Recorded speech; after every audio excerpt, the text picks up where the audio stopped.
Greetings, ladies and gents, and welcome to this daily science fiction extravaganza, commonly known as Tales from Outer Space. Taken from the subreddit HFY. All the relevant links will be down below.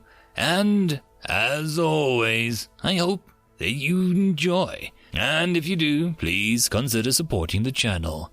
On to the science fiction. Story number 1. They Are Not One. Written by NothingIsArtificial. Just 2 cycles ago, the ship appeared seemingly out of nowhere. To a first approximation, that's also where it was encountered, in that vast void of space, beyond the Fulman-Haltz debris disk. I can still relive it perfectly without flashbacks. Actually, I'm not telling this right. My neural rhythms are still off balance from the shock. Let me start over. 2 cycles ago, something suddenly caused the survey data from the Fulman system to go wrong.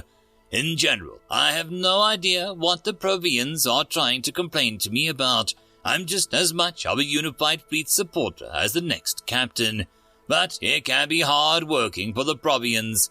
Anyway, I'm sure that every single Proxian who's ever left Protea would have immediately figured out what was wrong. Fulman-Haltz had suddenly disappeared from view. The Provian surveyor told me that happens all the time, just not like this. A nearby comet can obscure the view, or a massive debris field in the inner system can partially obscure the star. But it's not sudden. Comets are easy to track, and we're off-axis with Fulman-Haltz debris field. No, Fulman-Haltz seemed to just disappear. Although, of course, it hadn't, as we all could still see its light reflected off the almost innumerable inner system objects. Honestly, on a survey mission, being a captain is overwhelming people management. There's always tension between the current survey team and the next one eager to get started. Maintenance team is constantly trying to get temporarily decommissioned systems so that they can be overhauled. Okay, yes, I'm making excuses for myself. I know Unified Fleet Command wouldn't officially agree, but those who've actually been captains know that on a survey mission, you just let the Prime Surveyor run operations. No debate, I'm responsible, but I didn't activate the laser beam array. Oh, I'm getting ahead of myself again. Orthodox says my neural rhythms are now trending towards stable. Trending. Still far too unstable to re-enter cryo-hibernation. But I've got to survive this to get the message back to Protea, if Protea's still there. No, I didn't mean it like that. Don't be offended. I want to survive, certainly. But the reason I'm telling you this, in case I don't, I've always been so fond of you Proteans, and your incredibly stable neural rhythms. You're following, right? I know that you're a botanist, of course you are. What else would a Protean be doing on the ship? But this all makes sense. Good. Prime Surveyor swept the main laser beam array over the void where Fulman-Haltz had just been. A few of the beams bounced back to us. A few others were observed exciting small pockets of outer system gas near our ship. Most unremarkably disappeared into the void undetected. Prime Surveyor swept the auxiliary laser beam arrays while focusing on the main array on the reflective spot. It took no imagination to realize the object was a perfectly reflective void. No, actually, we only learned that later. They told us it was perfectly reflective. Obviously, artificial. The survey mission was over. First contact procedures initiated. In the void of space around the uninhabited system with no gateway, this was a first. I wasn't the best at command apprenticeship, but I had known every detail of every first contact. What Proxian wouldn't? We don't forget anything, unlike the Proteans. I sincerely hope you remember everything I'm telling you. I'll survive this, I will. But if I don't, remember. 4 first contacts, 7 secondary introductions, 11 homeworlds, 32 sapient species. Contact had always been near a homeworld or a gateway, except with the sapients of the Trajegu, who had intentionally placed themselves in orbit around a neighboring planet Moria, which was a course where we could easily observe from Protea. A very cautious sapient group. You already know all of this. You just don't care. Fair enough. It's helping me stabilize, or at least I think that to be true. We transmitted in a wide band to start, followed protocol exactly. Binary pulses, prime sequence, pulsar map, fractal sequencing, then our current location, a halt relative to the pulsar map, then wait, form a numeric basis, then a location one, derive a common terminology for the universal constants, and build from there. In apprenticeship, learning about this process sounded boring. Now I realize how mistaken that was. Regardless of how mundane these actions, it was thrilling to be a part of in such a moment. Our wide-band transmission was reflected off the ovoid. We were hopeful some amount was being absorbed. What would they reply with? I suppose it would have been reasonable to consider that they would reply. But I didn't. That had never happened before. But what? First contact, our first, went unexpectedly well when they followed up the basic arithmetic functions. You've met a Bavort sapient, I'm sure. No? Well, they certainly don't look anything like us, but they think similarly enough. The Gallant was beyond challenging, as I understand. The Orkhorn's first reply was a position of their homeworld relative to our pulsars, while our most recent contact with the Trageo was by far the most cautious and conservative. They merely broadcast the prime sequence number, and continued it further than we had to demonstrate they understood. The ovoid ship, it started to glow, not in a way that any Proteus sapient could perceive, but the senses could. Uniform heat radiation, apparently, perfectly uniform. Prime Surveyor theorized the ship had actually been in some sort of inert state and was now becoming active. It was a good theory, and it might be correct. We'll probably never know. We received a wide band of transmissions that matched the exact frequency range we used. They did not transmit a prime sequence, arithmetic operations, nor stellar coordinates. No, what they sent destabilized every Provian on the ship. Us Proxians struggled through, most of us, anyway. Yeah, I know you're fine, but well, Progians are different. It wasn't what they said, it was how they did it. The transmission was Protean modern script in Unified Fleet Standard encoding. Right, I'm getting ahead of myself. What I actually saw was Prime Surveyor go motionless. Standard protocol at first contact is all transmissions and broadcasts to the whole ship. Well, intentioned, I'm sure, but ultimately fatal in this case. Prime Surveyor recovered temporarily and set the incoming transmission to auto-relay within the ship. Provians are brilliant. Standard evolutionary pressure between sapient groups. I'm sure you learned all about it. You always get differentiation. High intelligence comes with instability. Seems to be a universal constant. Just read up on Trigardia. I never learned of a more paranoid species. Yet yes, of course, now is a terrible time to do that. The message was short, fully comprehensible, but awkwardly structured. It was staggeringly impressive for a first contact reply. Salutations, Protean vessel. Honor is ours to intersect you on Fomalhaut. Prime Surveyor was almost qualified to reply, but had slumped to the ground. Every Provian and the operation cylinder was in some sort of incapacitated state. The profoundness of what this implied was just too overwhelming for them.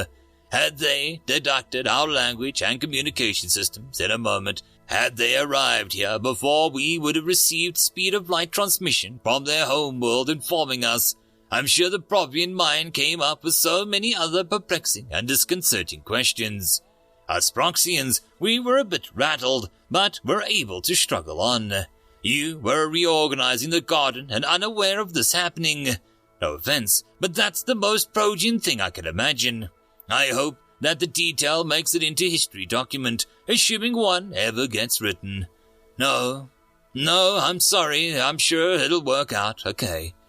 Since every first contact has always been near a homeworld or a gateway, by the time numerical and stellar coordinate communication is established, an expert team, entirely Provian of course, has been brought in to establish full linguistic communications. They don't go over that part during command apprenticeship. No other Proxian in the operation cylinder knew either.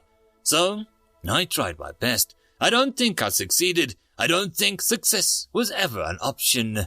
They call themselves Terrans. Their sapient group is composed of humans and mechs, an artificial construct the humans had created. Also, some combination of the two. What they described sounded circular. We didn't understand.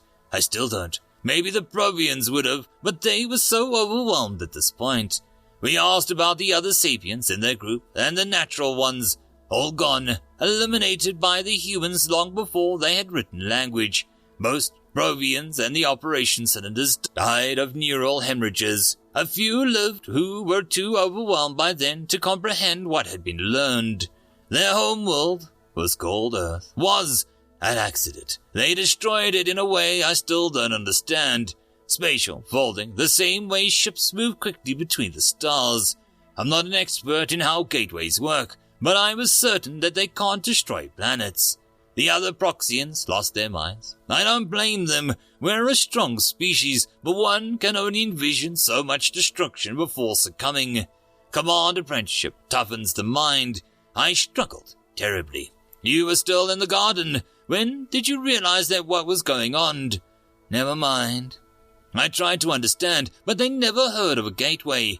Apparently, the way their ships move can't be adequately described by Protean modern script.